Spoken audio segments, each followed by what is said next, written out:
Hello friends, आप सभी का बहुत बहुत स्वागत है आपके अपने ही यूट्यूब चैनल LGR स्टडी में। दोस्तों, आपको बता दें कि इससे पिछले वीडियो में हम बिहार बोर्ड के द्वारा जारी ऑफिशियल मॉडल पेपर का 1 से 60 तक आंसर देख चुके हैं। तो आज का जो वीडियो होगा इससे आगे के प्रश्नों पर हम लोग चर्चा करेंगे, तो आप लोग वीडियो को अंत तक जरूर देखिएगा। आपको बता दें दोस्तों कि बिहार बोर्ड के द्वारा ऐसे ऐसे प्रश्नों को इसमें शामिल किया गया है जिसकी पूर्ण संभावना बनती है कि आपके फाइनल एग्जाम में भी वो प्रश्न आपको देखने को मिल सकते हैं, क्योंकि बहुत ही महत्वपूर्ण प्रश्नों को यहाँ पे क्या किया गया, बिहार बोर्ड के द्वारा शामिल किया गया है। तो आप वीडियो को अंत तक जरूर देखिएगा, आपको बहुत ही यहाँ पे क्या होने वाला है, फायदा होने वाला है। दोस्तों, बहुत सारे महत्वपूर्ण प्रश्न हैं जो आपके बोर्ड एग्जाम में भी पूछे जाने की जिसकी संभावना बनती है। तो चलिए हम लोग चलते हैं प्रश्न की ओर। आपको जैसा कि पहले ही हम बता दिए हैं कि 1 से 60 तक पिछले वीडियो में हम लोग देख चुके हैं, तो आज 61 नंबर प्रश्न पे हम लोग चलेंगे और उससे आगे क्या करेंगे, उससे आगे अपना सारे प्रश्नों को आज हल कर लेंगे 100 नंबर प्रश्न तक। चलिए चलते हैं हम यहाँ पे अपने पहले प्रश्न पर। और यहाँ पे पहला प्रश्न हमारा आज 61 नंबर प्रश्न है। 61 नंबर प्रश्न में आपसे पूछा जा रहा है कि अतिजोड़ उत्कृष्टम में कौन सा पद बनेगा। अतिजोड़ उत्कृष्टम से कौन सा पद बनेगा, तो इसका सही आंसर जो हो जाएगा दोस्तों, ए हो जाएगा अत्युत्कृष्टतम। क्या हो जाएगा? अत्युत्कृष्टतम। ठीक है, चलते हैं यहाँ पे अगले प्रश्न पर। अगला प्रश्न आपका 62 नंबर प्रश्न आपसे पूछा जा रहा है कि किस समास का पहला पद क्या होता है, नकारात्मक होता है। तो इसका सही आंसर जो हो जाएगा नज समास। बी नंबर ऑप्शन इसका बिल्कुल ही सही होगा। नज समास का पहला पद क्या होता है, नकारात्मक। जैसा कि आपको उदाहरण हम बताएं, अनपढ़, अज्ञान, इसी तरह से मतलब जो भी शब्द होता है नकारात्मक टाइप से आप सुनते होंगे और लगा होगा, तो वो क्या होता है, नज समास का पार्ट होता है। चलिए अगला प्रश्न की ओर बढ़ते हैं। यहाँ पे अगला प्रश्न 63 नंबर प्रश्न आपसे पूछा जा रहा है कि षष्ठी चनाद्र सूत्र से षष्ठी विभक्ति किस वाक्य में हुई है। यहाँ पे 4 उदाहरण आपको दिया हुआ है, 4 वाक्य दिया है। इसमें बताना है कि किस वाक्य में षष्ठी चनाद्र सूत्र से षष्ठी विभक्ति लगी हुई है। इसका सही आंसर जो हो जाएगा दोस्तों, वो हो जाएगा बी, सोहना मोहनस्य अनुजः अस्ति। यानी कि सोहन मोहन का क्या है, अनुज है। तो मोहनस्य में, मोहन में जो यहाँ पे अस्य लगा है, मोहनस्य जो बना है वो किस सूत्र के कारण लगा है, तो षष्ठी चनाद्रे के कारण लगा है। ठीक है, चलिए बढ़ते हैं अगले प्रश्न की ओर। यहाँ पे अगला प्रश्न 64 नंबर प्रश्न आपसे पूछा जा रहा है कि एतत् सर्वनाम में प्रथमा विभक्ति एक वचन का पुल्लिंग रूप क्या होगा। एतत् सर्वनाम जो है उसका प्रथमा विभक्ति एक वचन का पुल्लिंग रूप क्या होगा, तो इसका सही आंसर जो हो जाएगा दोस्तों, यहाँ पे डी नंबर ऑप्शन सही हो जाएगा, ऐसा। चलिए अगले प्रश्न की ओर बढ़ते हैं। अगला प्रश्न यहाँ पे आपसे 65 नंबर प्रश्न में पूछा जा रहा है। 65 नंबर प्रश्न में पूछा जा रहा है कि अ और ई के मेल से कौन सा वर्ण बनेगा। दोस्तों, आप लोगों को बता दें कि बहुत जल्द हम आपको क्या करेंगे, संस्कृत के सभी टॉपिक पे, जितने भी टॉपिक है व्याकरण के, उसका एक सेपरेट वीडियो आपको बना के देने वाले हैं, जिसमें आपका क्या होगा, जैसे ये संधि हो गया, समास हो गया, एक मास्टर वीडियो देंगे। उसको देखने के बाद आपका एक भी क्या होगा, प्रश्न छूटेगा नहीं। सारे प्रश्नों को आप एक बार में दाग देने का काम करेंगे। ठीक है, तो चलिए फिलहाल अभी आपको बता दें कि इस प्रश्न का सही आंसर क्या हो जाएगा। तो अ प्लस ई के मेल से जो बनता है वो क्या बनता है, ए बनता है। ठीक है, तो इसका ए नंबर ऑप्शन बिल्कुल ही सही हो जाएगा। अ प्लस ई के मेल से क्या बनता है, ए बनता है। चलिए अगला प्रश्न जो है यहाँ पे 66 नंबर प्रश्न है। और 66 नंबर प्रश्न में आपसे पूछा जा रहा है कि अधैव, अधैव का संधि विच्छेद क्या होगा। तो आपको बता दें इसका सही आंसर जो हो जाएगा यहाँ पे, ये हो जाएगा अध प्लस एव। अध, देखिए अध से अयन, अध अ और ए तो यहाँ पे है ही, यानी कि अ और ए के मिलने से क्या बनता है, ऐ बनता है। क्या बनता है, ऐ बनता है। तो यहाँ पे देखिए आप क्या बन रहा है, अधैव, ऐ बना। तो इसका सही आंसर क्या हो जाएगा, बी हो जाएगा, अध प्लस एव। तो यहाँ पे अधैव का संधि विच्छेद क्या हो गया, अध प्लस एव। बी नंबर ऑप्शन आपका बिल्कुल ही सही हो जाएगा। अगला प्रश्न यहाँ पे देखिए 67 नंबर प्रश्न। और 67 नंबर प्रश्न में आपसे पूछा जा रहा है कि अच जोड़ अंत की संधि क्या होगी। यानी कि यहाँ पे विच्छेद करके दिया हुआ है, आपको क्या करना है, संधि करना है। तो अच जोड़ अंत की संधि क्या होगी। इसका सही आंसर जो हो जाएगा यहाँ पे सी हो जाएगा, अजंत। क्या हो जाएगा, अजनत, अजंत हो जाएगा। ठीक है, चलिए अगले प्रश्न की ओर बढ़ते हैं। अगला प्रश्न यहाँ पे देखिए 68 नंबर प्रश्न है। और 68 नंबर प्रश्न में आपसे पूछा जा रहा है कि चक्रम पाणो यस्य सह का समस्त पद कौन सा होगा। आपको बता दें कि चक्रम पाणो यस्य सह का मतलब यह हुआ कि जिसके हाथ में क्या हो, चक्र हो। हाँ, पाणो, पान का मतलब हाथ होता है यहाँ पे संस्कृत में, आपको बता दें। ठीक है, तो चक्रम पाणो यस्य सह यानी कि जिसके हाथ में चक्र होता है उसको, ये हो गया। आपको क्या करना है, इसका अनेक शब्द का एक शब्द, जैसा कि आप हिंदी में सुन रहे होंगे, तो उसी प्रकार से यहाँ पे समस्त पद आपको यहाँ पे बताना है। तो चक्रम पाणो यस्य सह का समस्त पद क्या हो जाएगा, ये हो जाएगा चक्र पानी हो जाएगा। क्या हो जाएगा? चक्र पानी। इसका ए ऑप्शन क्या हो जाएगा? बिल्कुल ही सही हो जाएगा। चलिए बढ़ते हैं अगले प्रश्न की ओर। अगला प्रश्न यहाँ पे 69 नंबर प्रश्न में आपसे पूछा जा रहा है कि किस समास का अंतिम पद प्रधान होता है? किस समास का अंतिम पद प्रधान होता है? तो इसका सही आंसर जो हो जाएगा वो हो जाएगा तत्पुरुष। तत्पुरुष का अंतिम पद क्या होता है? प्रधान होता है। चलिए अगले प्रश्न की ओर बढ़ते हैं। अगला प्रश्न यहाँ पे 70 नंबर प्रश्न है और इसमें आपसे पूछा जा रहा है कि द्वंद्व समास का उदाहरण निम्नलिखित में से कौन सा है? द्वंद्व, ठीक है, द्वंद्व समास का उदाहरण निम्नलिखित में से कौन सा है? तो आपका यहाँ पे सही आंसर जो हो जाएगा 70 का, ये हो जाएगा दंपति। क्या हो गया? दंपति। दंपति क्या हो गया? द्वंद्व समास का उदाहरण हो गया। चलिए अगले प्रश्न की ओर बढ़ते हैं। अगला प्रश्न यहाँ पे 71 नंबर प्रश्न है। 71 नंबर प्रश्न में आपसे पूछा जा रहा है कि लक्ष्मी समुद्रात प्राभवत वाक्य में समुद्रात पद में पंचमी विभक्ति किस सूत्र से हुई है? तो आपको बताना है कि समुद्रात पद में जो यहाँ पे पंचमी विभक्ति हुई है वो किस सूत्र से हुई है? तो आपको बता दें इसका सही आंसर जो हो जाएगा दोस्तों अपादाने पंचमी। अपादाने पंचमी के कारण क्या हुआ है? समुद्र से वो समुद्रात बन गया। ठीक है, चलिए अगले प्रश्न की ओर बढ़ते हैं। अगला प्रश्न 72 नंबर प्रश्न है। इसमें आपसे पूछा जा रहा है कि रुच्यार्था नाम प्रियमानः सूत्र का उदाहरण कौन सा है? ठीक है, तो इसका सही उदाहरण जो हो जाएगा दोस्तों, आपको यहाँ पे 4 उदाहरण दिया गया है, लेकिन आपको इसमें से क्या करना है? एक का चयन करना है। तो 72 का सही आंसर क्या हो जाएगा? 72 का सही आंसर 1 हो जाएगा कि बालकाय क्रीडंग रोचते, मतलब बालक को खेलना पसंद है। रोचते मतलब पसंद। ठीक है, तो बालक को क्या है? खेलना पसंद है। ठीक है, चलिए अगले प्रश्न की ओर देखते हैं। अगला प्रश्न यहाँ पे देखिए 73 नंबर प्रश्न है और 73 नंबर प्रश्न में आपसे पूछा जा रहा है कि क्रिया का जनक कौन होता है? क्रिया का जनक कौन होता है? तो 73 नंबर प्रश्न का बिल्कुल ही सही आंसर यहाँ पे हो जाएगा कारक। ठीक है, तो क्रिया का जनक कौन होता है? कारक होता है। अगले प्रश्न की ओर बढ़ते हैं। 74 नंबर प्रश्न यहाँ पे देखिए। 74 नंबर प्रश्न में आपसे पूछा जा रहा है कि अन्वेषणम में उपसर्ग क्या है? अन्वेषणम में उपसर्ग क्या है? उपसर्ग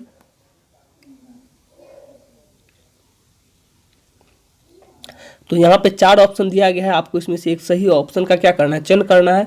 आपको बता दें कि अन्वेषणम में जो है अनु उपसर्ग है। कौन सा उपसर्ग है? अनु उपसर्ग है।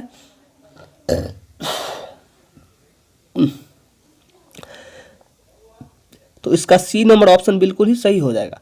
चलिए अगले प्रश्न की ओर बढ़ते हैं। यहाँ पे 75 नंबर प्रश्न को देखिए आप, और 75 नंबर प्रश्न में आपसे पूछा जा रहा है कि अति जोड़ अधिकम, अति जोड़ अधिकम के योग से कौन सा पद क्या होगा? बनेगा। ठीक है, तो अति जोड़ अधिकम के योग से कौन सा पद बनेगा? यहाँ पे 4 ऑप्शन है, एक सही पद का आपको चयन करना है। तो 75 का सही आंसर जो हो जाएगा अति जोड़ अधिकतम से अत्यधिकम। क्या बनेगा? अत्यधिकम बनेगा। ठीक है, अत्यधिक बोलते हैं ना कि अत्यधिक हो गया। ठीक है, तो वही अत्यधिकम बनेगा। इसका अगला प्रश्न यहाँ पे देखिए। अगला प्रश्न है 76 नंबर प्रश्न और इसमें आपसे पूछा जा रहा है कि गंगायाम पद में कौन सी विभक्ति है? गंगायाम पद में कौन सी विभक्ति है? आपको बता दें कि इसका सिंपल पद जो है गंगा है, और गंगा में किस विभक्ति के कारण क्या हो गया? ये गंगायाम हो गया है। तो आपको बता दें इसका सही आंसर जो होगा दोस्तों 76 का, वो सप्तमी विभक्ति के कारण गंगा से गंगायाम हो गया। चलिए अगले प्रश्न की ओर बढ़ते हैं। अगला प्रश्न यहाँ पे 77 नंबर प्रश्न है। 77 नंबर प्रश्न में आपसे पूछा जा रहा है कि मुनि शब्द के तृतीय विभक्ति एक वचन का रूप कौन सा है? मुनि शब्द का तृतीय विभक्ति एक वचन का रूप कौन सा है? तो यहाँ पे 77 का जो सही आंसर होगा वो बी हो जाएगा, मुनीना। क्या होगा? मुनीना, इसका सही आंसर है। चलिए अगले प्रश्न की ओर बढ़ते हैं। अगला प्रश्न यहाँ पे 78 नंबर प्रश्न है। आपसे पूछा जा रहा है कि भू धातु विधिलिंग लकार का रूप कौन सा है? भू धातु के विधिलिंग लकार का रूप कौन सा है? तो आपको यहाँ पे सही आंसर जो इसका हो जाएगा 78 का, वो हो जाएगा भवेत। भू से क्या हो गया? भवेत। ठीक है, विधिलिंग लकार में। चलिए अगले प्रश्न की ओर बढ़ते हैं। अगला प्रश्न यहाँ पे 79 नंबर प्रश्न में आपसे पूछा जा रहा है कि हरित किस धातु का रूप है? तो आपको बता दें यहाँ पे हरित जो है वो हर धातु का रूप है। किसका? हर धातु का, यानी कि हरित का मूल शब्द क्या है? हर है। ठीक है, चलिए अगले प्रश्न की ओर बढ़ते हैं। और यहाँ पे 80 नंबर प्रश्न जो है आपसे पूछा जा रहा है कि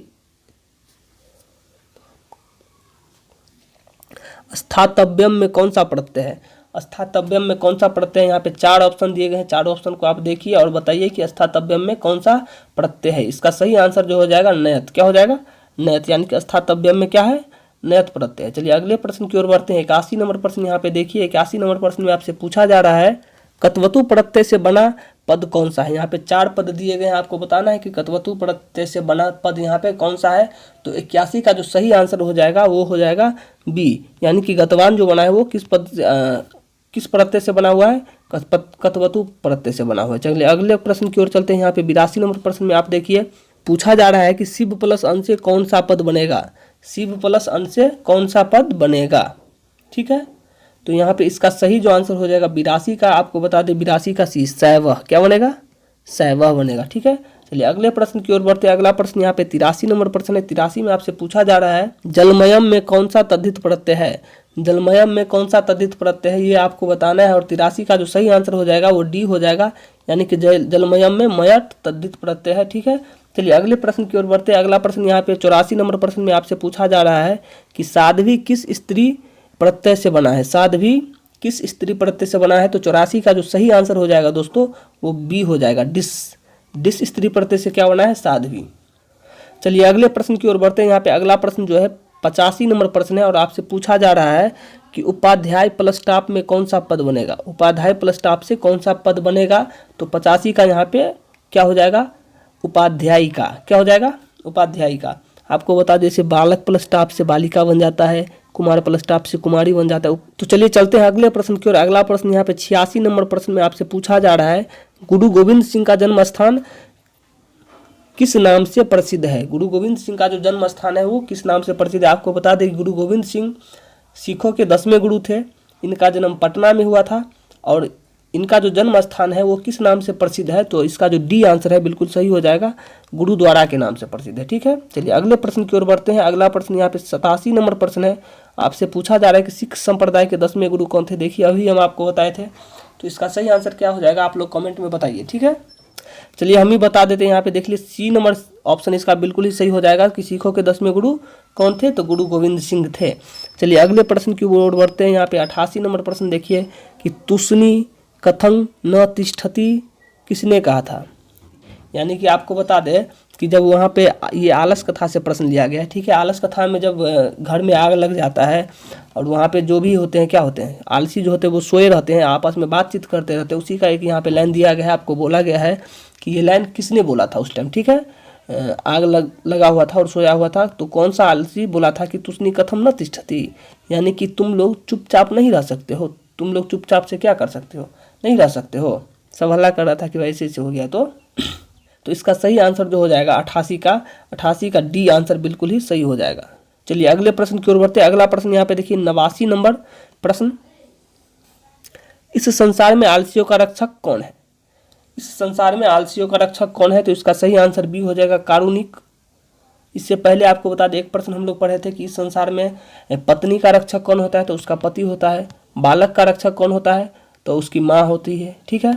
उसी प्रकार से आलसियों का रक्षक कौन होता है, तो कारुणिक होता है। चलिए अगले प्रश्न की ओर बढ़ते हैं। 90 नंबर प्रश्न यहाँ पे देखिए अच्युत राय का काल क्या है, अच्युत राय का काल क्या है। आपको 90 नंबर प्रश्न का आंसर बता दे, इसका क्या हो जाएगा, षोडश शतक यानी कि 16वीं शताब्दी, ठीक है। चलिए अगला प्रश्न यहाँ पे देखिए। अगला प्रश्न यहाँ पे पूछा जा रहा है 91 नंबर प्रश्न में आपसे कि गंगा देवी के पति कौन थे, गंगा देवी के पति कौन थे। तो इसका सही आंसर क्या हो जाएगा, बी हो जाएगा, कंपन राय। कौन थे, कंपन राय थे। अगले प्रश्न की ओर बढ़ते हैं। यहाँ पे 92 नंबर प्रश्न में आपसे पूछा जा रहा है सदा डैश सागरे रम्य रूपा, रिक्त स्थान में कौन सा पद होगा। यानी कि यहाँ पे खाली स्थान को आपको क्या करना है, भरना है। तो इसका सही आंसर जो हो जाएगा दोस्तों 92 का वो हो जाएगा ए, यानी कि सदा सेविता सागरे रम्य रूपा। यहाँ पे खाली स्थान के जगह पे क्या हो जाएगा, सेविते हो जाएगा, ठीक है, सेविता।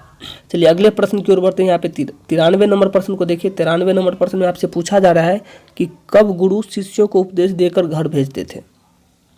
गुरु जी जो है वो कब शिष्यों को उपदेश देकर के घर भेज देते थे, ठीक है। तो इसका सही आंसर जो हो जाएगा 93 नंबर का सी हो जाएगा, शिक्षा के अवसान के बाद, यानी कि शिक्षा खत्म होने के बाद ही गुरु अपने शिष्यों को घर भेजते थे। अगला प्रश्न यहाँ पे 94 नंबर प्रश्न में आपसे पूछा जा रहा है कि शिष्य का पहला क्षौर कर्म कहाँ होता था, पहला क्षौर कर्म कहाँ होता था शिष्य का। तो इसका 94 का जो सही आंसर हो जाएगा वो ए हो जाएगा, गुरु के घर पे ही क्षौर कर्म होता था पहला, ठीक है। अगला प्रश्न देखिए यहाँ पे 95 नंबर प्रश्न आपसे पूछा जा रहा है कि काम क्रोध और मोह किसके द्वार है, काम क्रोध और मोह किसके द्वार है। तो इसका सही आंसर जो हो जाएगा दोस्तों काम क्रोध और मोह, ये तीन चीज आप करेंगे तो आपके लिए नर्क का दरवाजा हमेशा हमेशा के लिए खुला रहेगा, ठीक है। तो ये किसका, नर्क का द्वार है। ये 3 चीज़ करने वाले कहाँ पहुँचते हैं? नर्क में पहुँचते हैं। चलिए अगला प्रश्न की ओर देखते हैं। यहाँ पे 96 नंबर प्रश्न में देखिए पूछा जा रहा है कि बिना बुलाए कौन आता है? विद्वान तो आपको बिना बुलाए आएगा नहीं, स्वाभिमानी भी नहीं आएंगे, चतुर लोग भी नहीं, तो मूर्ख लोग जो होते हैं वो बिना बुलाए ही पहुंच जाते हैं कहीं भी। चलिए अगले प्रश्न की ओर बढ़ते हैं। अगला प्रश्न यहाँ पे 97 नंबर प्रश्न में आपसे पूछा जा रहा है, राम प्रवेश राम ने स्नातक परीक्षा में प्रथम स्थान प्राप्त कर किसकी ख्याति को बढ़ाया? राम प्रवेश राम जो था वो स्नातक परीक्षा में प्रथम स्थान प्राप्त करके किसकी ख्याति को बढ़ाया? तो वो अपने महाविद्यालय के ख्याति को क्या किया? बढ़ाया। जब आप टॉप करते हैं तो क्या होता है? आपका तो नाम होता है, साथ साथ आप जिस संस्थान में पढ़ रहे होते हैं उसका भी क्या होता है? नाम होता है, उसका भी ख्याति बढ़ती है। चलिए अगले प्रश्न की ओर चलते हैं। 98 नंबर प्रश्न में आपसे पूछा जा रहा है कि मूल शंकर को बिरजानंद का दर्शन कहाँ हुआ? ठीक है, मूल शंकर को बिरजानंद के दर्शन कहाँ हुए? आपको बता दें कि मूल शंकर दयानंद सरस्वती का बचपन का नाम है, और बिरजानंद जी का दर्शन जो यहाँ पे बात चल रही है, तो यहाँ पे मथुरा जब वो गए थे तो वहाँ पे बिरजानंद महाराज का दर्शन वहाँ पे क्या हुआ था? मूल शंकर को हुआ था। चलिए अगला प्रश्न देखिए, 99 नंबर प्रश्न में पूछा जा रहा है कि मूल शंकर को मूर्ति पूजा के प्रति अनास्था होने के दूसरे वर्ष में किसका निधन हो गया? मूल शंकर जब मूर्ति पूजा का क्या हो गया? तो विरोधी एक तरह से हो गया, वो आस्था नहीं रखने लगे मूर्ति पूजा में, तो उसके दूसरे ही वर्ष ही उनकी क्या हो गई? बहुत ही प्यारी बहन थी उनकी, उसका क्या हो गया? निधन हो गया था। ठीक है, तो इसका बी आंसर बिल्कुल ही सही हो जाएगा। चलिए अगले प्रश्न की ओर बढ़ते हैं। अगला प्रश्न यहाँ पे 100 नंबर प्रश्न है। 100 नंबर प्रश्न में आपसे पूछा जा रहा है कि जटाजिंधरा खाली स्थान वल्कलोतर 100 नंबर प्रश्न में आपसे पूछा जा रहा है कि जटाजिंधरा वाल्कलोतर वास सह इस श्लोकांश के रिक्त स्थान में कौन सा पद होगा? यानी कि जटाजिंधरा खाली स्थान वल्कलोतर वास सह के बीच जो खाली स्थान है उसमें कौन सा पद होगा? तो यहाँ पे देखिए 4 ऑप्शन दिए हुए हैं, और आपका सही आंसर जो हो जाएगा दोस्तों ये इसका सी नंबर ऑप्शन यानी कि काले। ठीक है, बिल्कुल ही सही हो जाएगा।